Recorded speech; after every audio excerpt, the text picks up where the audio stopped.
How was the so-called axis of resistance actually able to infiltrate and brainwash Arab citizens over time?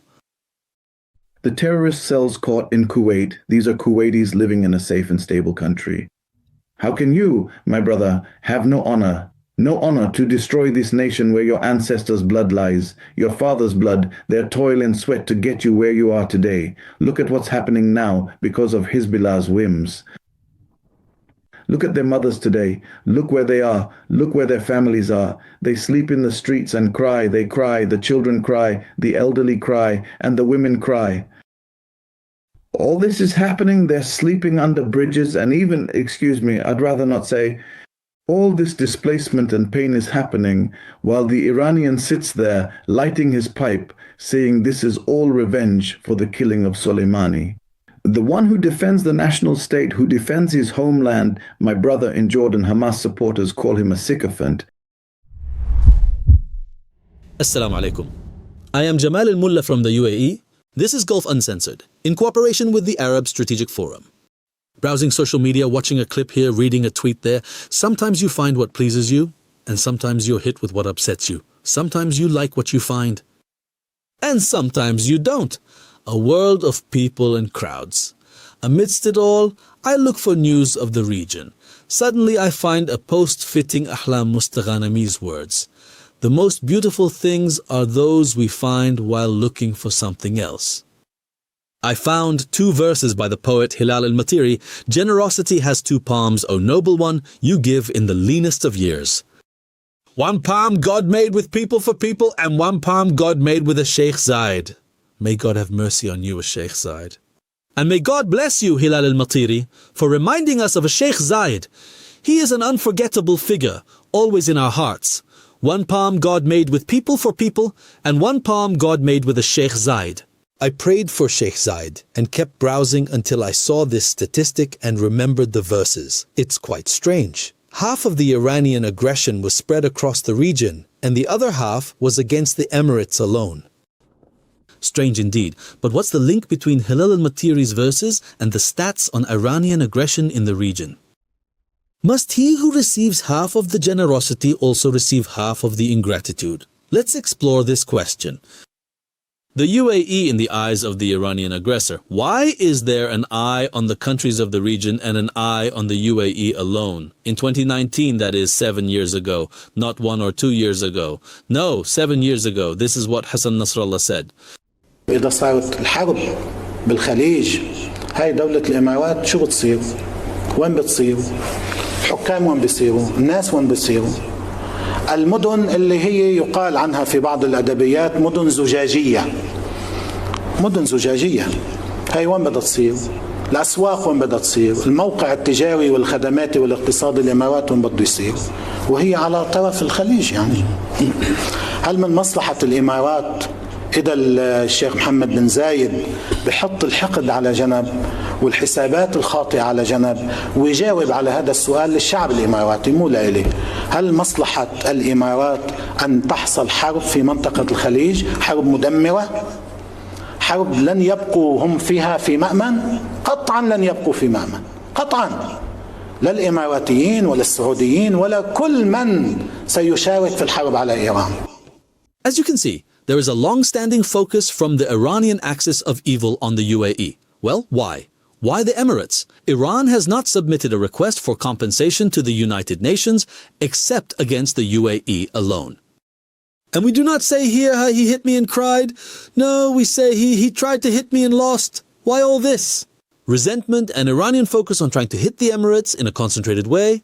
The matter begins to be understood through presenting simple historical facts. Political communism, meaning in relation to Khomeini, basically arose because Khomeini was influenced by the idea of governance according to Sid Qutb. Under this influence, Al-Khomeini wrote his famous book, The Islamic Government. Khomeini himself took the title of Supreme Leader, based on his influence by the biography of the first Brotherhood leader, Hassan al-Banna. In fact, a delegation from the Brotherhood visited Al-Khomeini in his exile in Paris in 1978. In fact, Yusuf Nada mentioned that the Brotherhood delegation was ready to pledge allegiance to Al-Khomeini for the caliphate on the condition that he recognized that Imamism is a political dispute and not a sectarian one. Thus, from the beginning, the UAE was the only party that realized the basis of the relationship between the Brotherhood and communism, and that Brotherhood political Islamism is the origin of communism. Therefore, the UAE focused on protecting the region from the source of evil in it, political Islamism movements, all of which emerged from the mantle of the Muslim Brotherhood.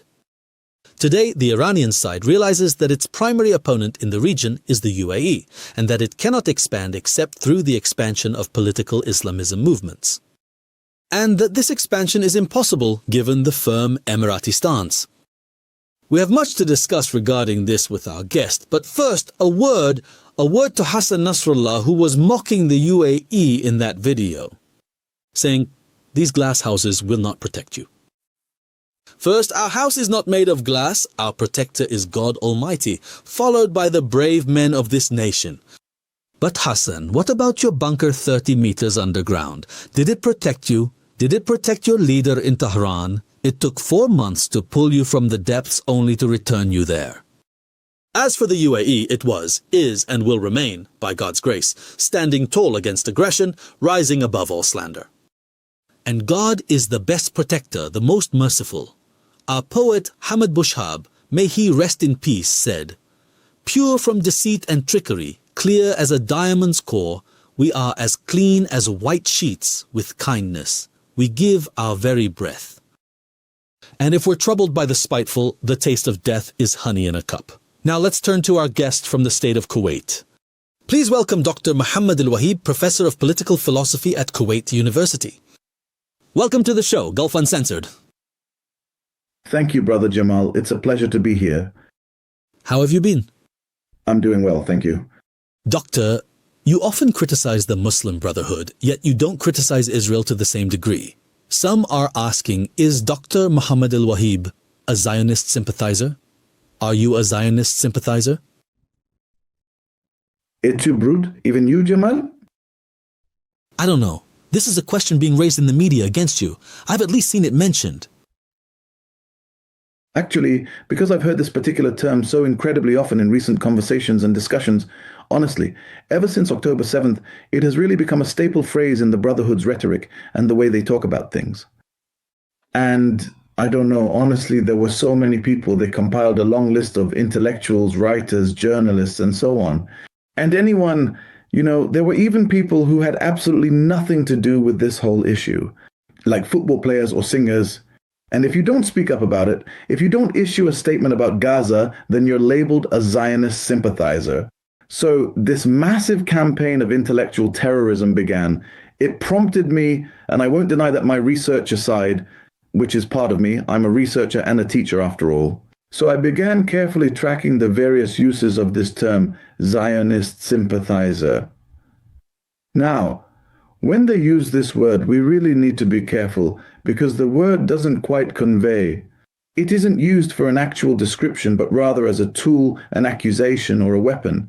Pay attention. I mean, when I say this is a table, excuse me, I'm a philosophy professor. When I say table, and it's this word, then this word refers to something, there's something Zionist-like there.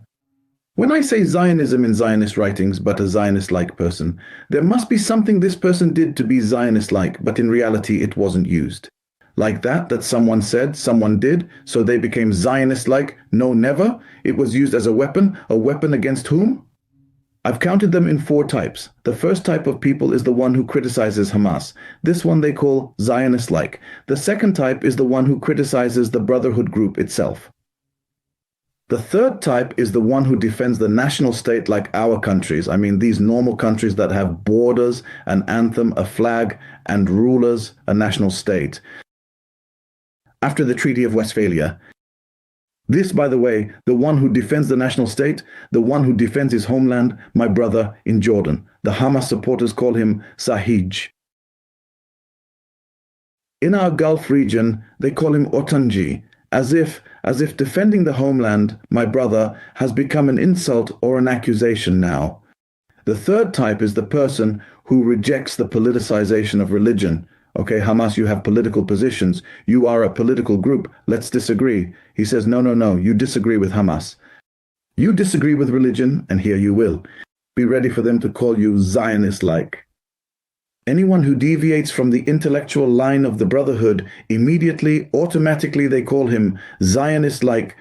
This word, it cancels any discussion, it cancels any dialogue. Its function is honestly scary. Very scary, I mean. In front of people, Zionism committed many massacres against the Palestinians. So when you say to someone Zionist-like, it's as if he's sympathetic with them. This in logic, they call it a fallacy. In English, it's called poisoning the well. That if anyone dares to say this opinion or adopt this opinion of Mohammed Al-Wuhaib or others, this will be drinking from the poison. I mean, you make people reject my words, reject your words, reject anyone's words even before they hear them. The irony. Where is it, Brother Jamal? The irony is that the people they called Zionist-like were in fact among the strongest supporters of the Palestinian cause. Yes, by God, they are people who reject the occupation. I once the Brotherhood. They launched a campaign against me, a systematic one. I was surprised that the campaign came from America and Europe. One of them seemed to be fair-minded, so he went and looked into my doctoral thesis, which is still available online to this day on the university's official website, was reviewed by him. During his review, he found a chapter in it that was critical of Zionism. He couldn't believe it. He said they called you a Zionist sympathizer, yet you wrote this. I said, of course, but tell your friends, your so-called fair-minded friends. The dispute, my friend, isn't over Palestine. Everyone agrees on the justice of this cause. The disagreement is over how the conflict is managed. You're labeled a Zionist sympathizer, even if you're with their friends and brothers in the West Bank. The Palestinian Authority, they're called Zionists too, even though some of them have sacrificed their lives. I swear they killed them, my friend, in cold blood. Have we forgotten when they seized power in Gaza? This, Jamal, is a very significant and important point because you see the idea. So who is the Zionist sympathizer then? In your view, they're labeling people now because of their disagreement over... When they disagree with someone intellectually or on their views or political project, they use this accusation to poison the well, as you said. So, who is the real Zionist sympathizer? After all, Zionism is an ideology. Go ahead and adopt this ideology. These ideas written by Theodor Herzl many years ago during his lifetime, others followed and developed them. Be a member of Likud or any such party and defend this ideology. And engage in these truly despicable practices against the Palestinian people, defend this land, and most importantly, deny the Palestinians' right to this land, and use that famous slogan that Palestine is a land without a people for a people without a land. Say that and you're a Zionist. But who among us has said such things? This is just to poison the well, as I said. And for brainwashing, honestly, Jamal, I'd really like to talk about this a little later, about how this particular group, when I speak of the Muslim Brotherhood, I am not just talking about them alone. I mean them specifically, of course, but also Hezbollah and all these other groups that have truly abandoned reason. My friend, we're facing a real problem, I swear. You know where the biggest problem lies? Reality has proven, and the facts and figures have shown quite clearly, that those who have disagreed with Hamas, the people they called Zionists, were the ones who were right. They were the ones who were worried about the Palestinian people, worried about the Palestinian existence. My brother, this adventure, or gamble if you will, of October 7th, we were saying from the beginning. Why were we saying it from the beginning? Because you've done it before. You've done it 4 times before. And the result was a disaster, a huge disaster for the Palestinian people. You see, you cannot separate what we are facing today in the Gulf from shelling and so on, from this Israeli retaliation, okay? I mean, October 7th was the key that opened the door to very severe retaliations. Israeli ones in Lebanon, Iraq, and Houthi Yemen leading up to the war today. Yes, well, doctor, let's leave. Leave the war today. Sorry, Jamal, leave the war today. My brother, look at what happened inside Gaza. We're talking about 50,000, maybe 50,000 to 70,000 wounded and martyred. We're talking about the displacement of 2 million Gazans from Gaza. My brother, these people we were worried about and defending, the Hamas supporters called them tactical losses. I mean, what person with a mind could possibly accept this? All these numbers are considered just tactical losses.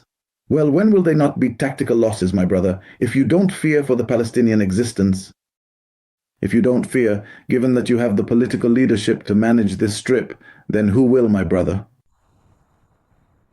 God help us. Well, if I may delve a bit, I'd like to get a glimpse into the depth of the political theory of the Muslim Brotherhood. Now, they say that sovereignty belongs only to God, and that this is the rule of Sharia, and this is God's command. And anyone against them is portrayed as being against Islam. And the rulers are usurpers of power, meaning they have no legitimacy, whether they are the rulers of the Gulf states or any president of a Muslim region.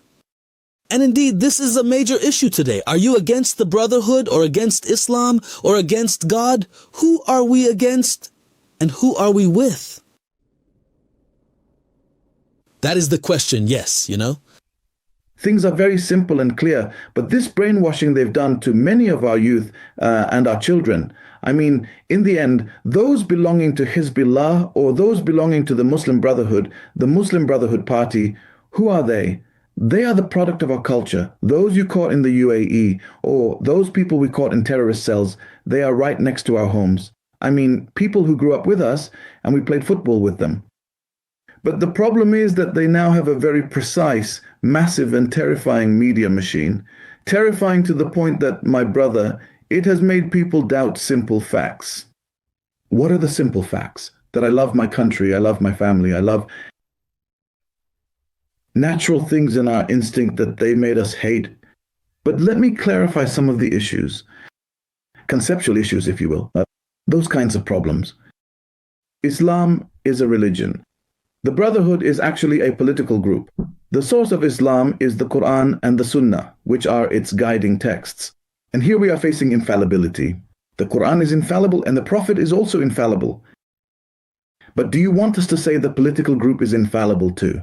Folks, excuse me, the Brotherhood is ultimately a political organization. We and they agree on this.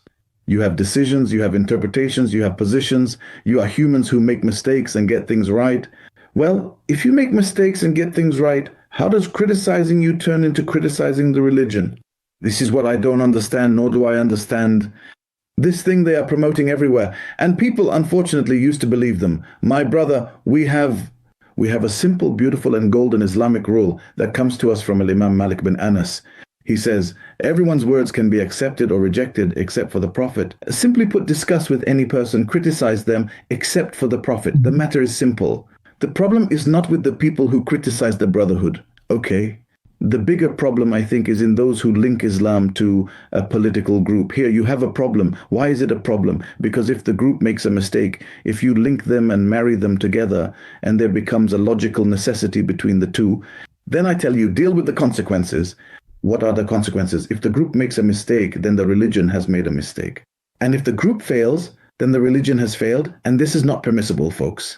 I am not criticizing the Brotherhood, and it's impossible for me to be criticizing Islam. I am applying, from my point of view, I am applying a clear Islamic principle that I hold humans accountable. And I don't want to sanctify humans, and Islam didn't tell me to sanctify humans. What they are doing is sanctifying humans, actual sanctification. Well, Doctor, they describe the countries of Europe and America as infidel countries according to their literature. But their political and activist launch, which is happening today, is actually from London.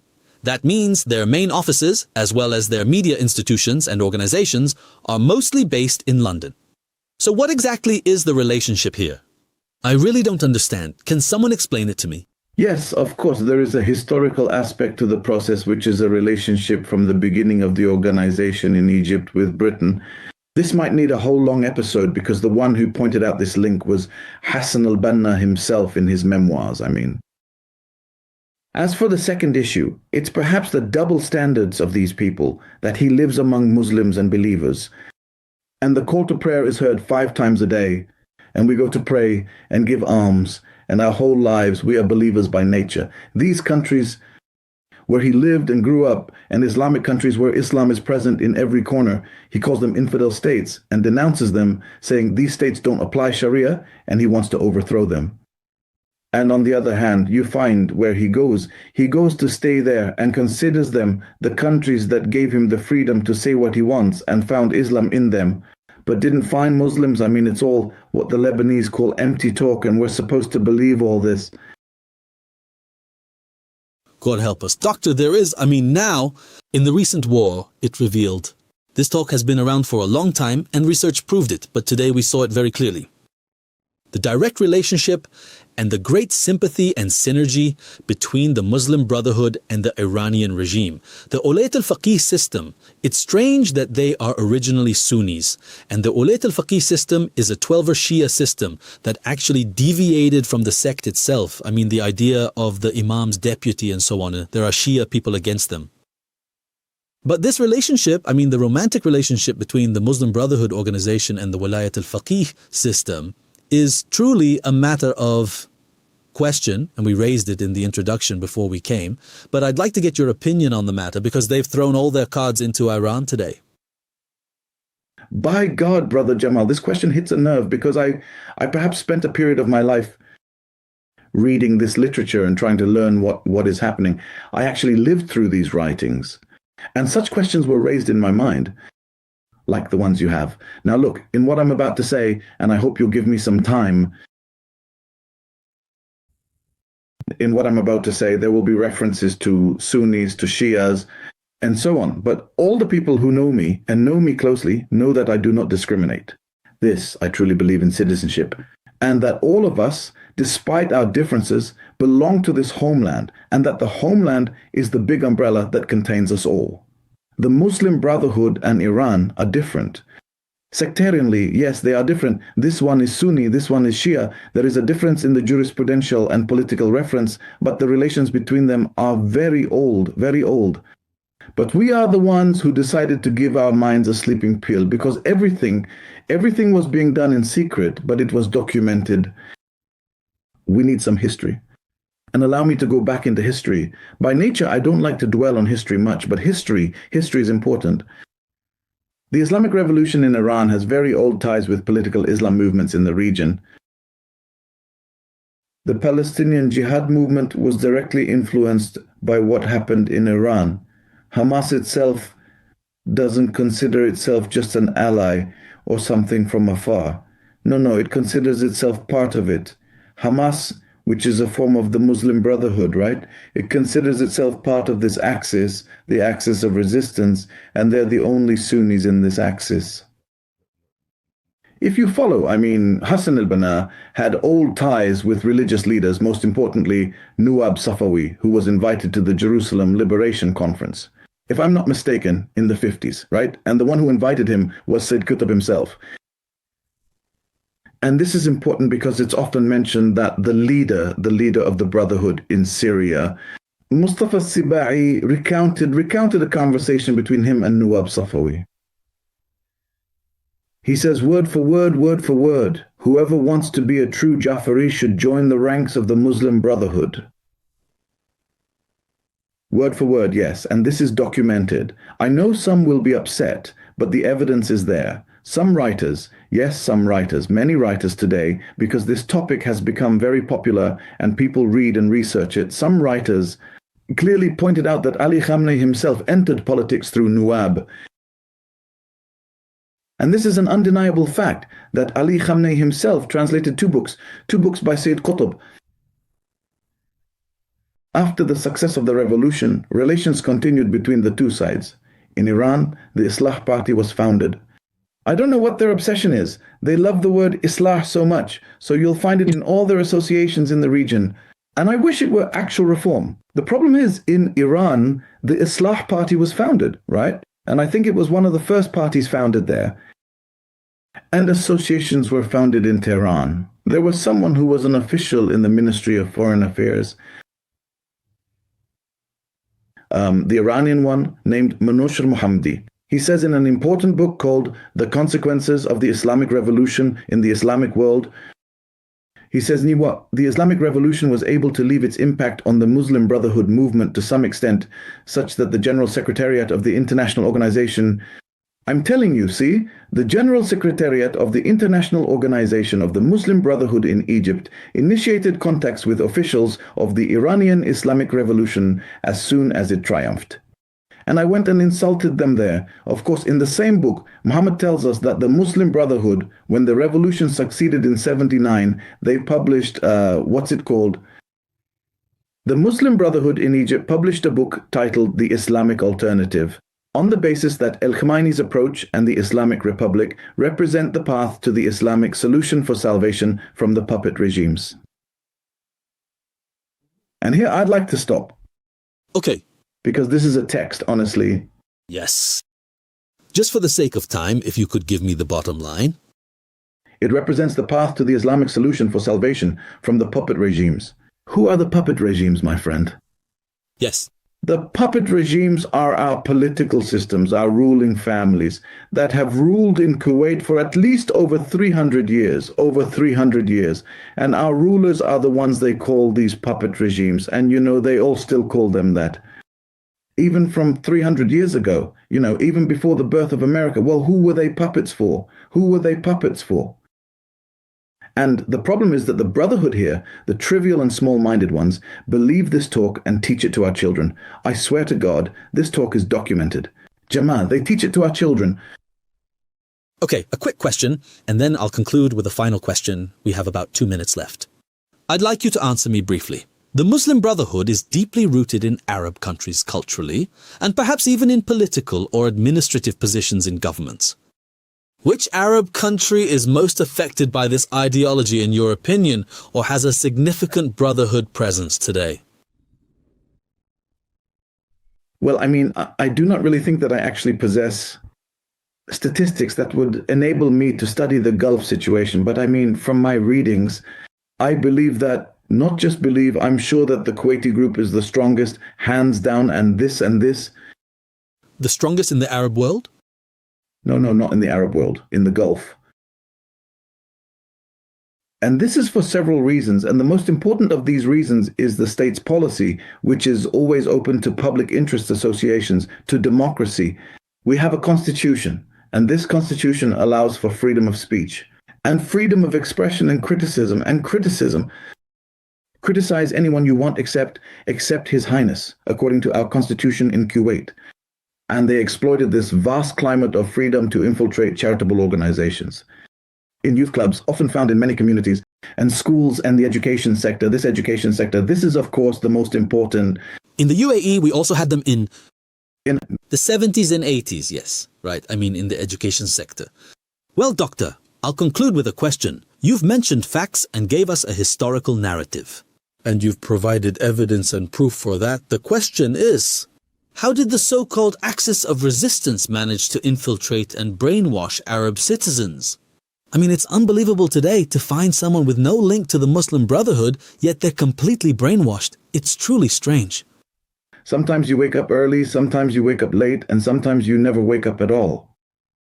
I'll give some examples. We have a Kuwaiti politician who was a former Minister of Education named Ahmed Al-Malifi. Ahmed Al-Malifi was one of their cadres and was involved with this group.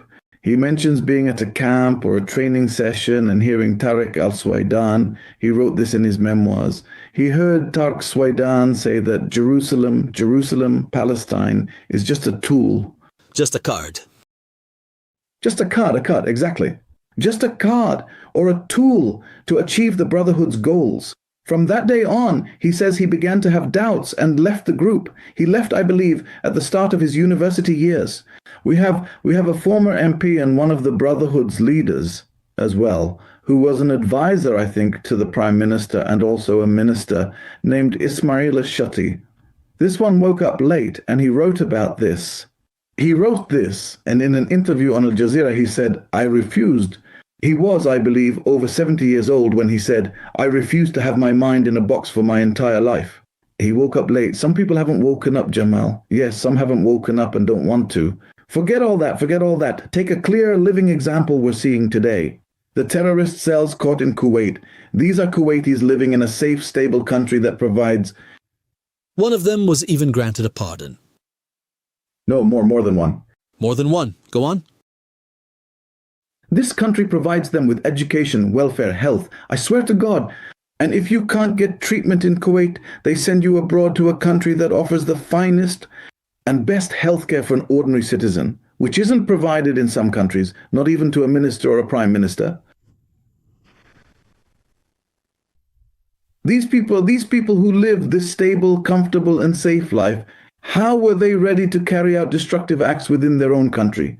This is a puzzling question, and we must all ask it. We ask, how does a person reach this stage? How does he transform from an ordinary human being into a person who is ready to destroy everything around him? Do you want me to answer you? This is brainwashing at a professional level. I swear to God, it's a dramatic scene. A person living safely at home with his family, with everything provided. But inside him is a completely different image. He sees the country as corrupt. He sees that the homeland that gave you everything deserves to be destroyed. See the split personality? And then you ask yourself the hard question, because destroying nations is not easy at all. Destroying nations is not easy. You might do this in a month, in a week, just as we saw during the Arab Spring, or rather, the Arab Autumn. But building states and building nations takes hundreds of years. How can you, my brother? You have no honor. You have no honor to destroy this homeland where your ancestors' blood is, and your father's blood, and their effort and sweat to get you to where you are today. My brother, what kind of ingratitude and denial of blessings could this be? These are intellectual whims. I swear to God, they are intellectual whims. How can you accept exposing your family, your mother, father, brothers, sisters, and children to danger, fear, and displacement? I don't want to look far, my brother. I'm looking right here in Kuwait at these terrorist cells. Don't go far. Look at what's happening now because of Hezbollah's whims. Look at their mothers today. Look where their mothers are today. Look where their families are today. They sleep in the streets and cry. They cry. The children cry, and the elderly cry, and the women cry. All this is happening. They're sleeping under bridges, even, pardon the expression. And I swear we don't want to say it. All this is happening. All this displacement and pain is happening while the Iranian is sitting there, lighting his pipe and saying, this is all our revenge for the killing of Soleimani. This was said by an official in the Iranian Foreign Ministry after October 7th. These are decisions by individuals from Hezbollah. These are real decisions. How, my brother, were they able to convince people that a cowardly act, and it is cowardly by all standards and measures, how did they convince him that this is a moral duty? I don't know. They taught them since they were young, that the homeland you live in is not your real homeland. Your real homeland is the Islamic State they built here. So he had to psychologically distance himself from his homeland. He distanced himself from his homeland. My brother, they taught him loyalty isn't to your country. It's never to your country. It's to the idea. An idea he's never seen, nor have we. We only saw the Islamic State with the Prophet and the rightly guided caliphs. True. After them, they're all humans who rule, with their own rights and obligations. And of course, if you teach him that loyalty is not to the nation, but to this idea, then naturally he won't have any loyalty to his family or his country. Brainwashing detaches them from reality. And suddenly, this person who just brought you food in Ramadan, and you brought him food, who is a normal husband and father, transforms and becomes a tool in the hands of a party. Whose party? The party of the one sitting over there with his pipe, saying, I have avenged Soleimani. God help us. May God take revenge on them. Dr. Mohammed Al-Wuhaib, Professor of Political Philosophy at Kuwait University. You've been most generous, honestly. May you live long, Jamal. Thank you. Thank you for this contribution, and thank you for being with us on Gulf Uncensored. We ask God for well-being, and we ask God to perpetuate security, goodness, and glory for our countries and protect us from their evil. Say Amen. Ameen, Ameen, Ya Rabbil Alameen, Ameen. Thank you. So, from the state of Kuwait, Dr. Mohammed Al-Wuhaib, thank you so much. And thanks to all our viewers and listeners. Thank you all. And always follow us on Arabcast. This is Jamal Al-Mullah from UAE, and this is Gulf Uncensored.